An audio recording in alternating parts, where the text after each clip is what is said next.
Bizning milliy yaqqan o'zinchalik rayonlardan birisi respublikada.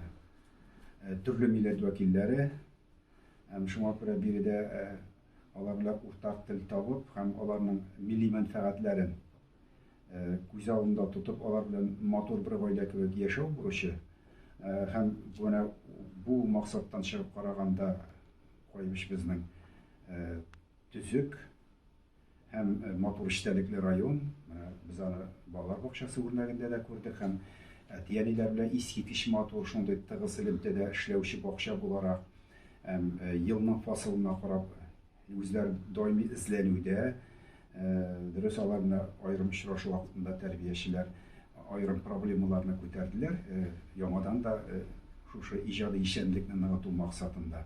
Yani bir kışadı, hem terbiye işinin köpçülük Tatar tilinde buluğu. Şimdi men anlaşıla Qoybiş'in rayonun üzerinde de 90% Tatarlar.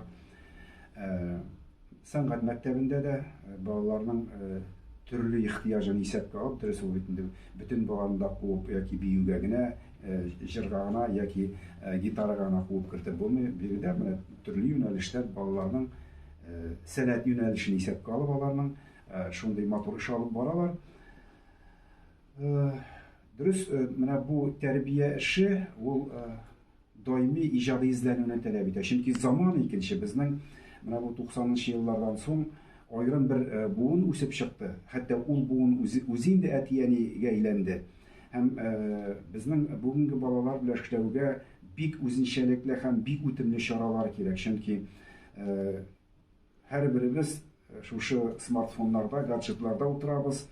Kitap oku, gazeta degan narsa ul bir naqadar kun ehtiyojundan ketib borar, lekin mana shunga ko'ra shu ayiruvchi o'timli choralar talab etadigan tarbiya uchun talab etadigan bugun bilan ishlash uchun bizga har doim mana bizning shu Ma'arif ministrligi, madaniyat ministrligi, jamoat uyushmalari ular nidir maxsus shu metodik o'zaklar bu türlü tarmoqlarga materiallar, ko'rgazma ayberlar әзерләтергән.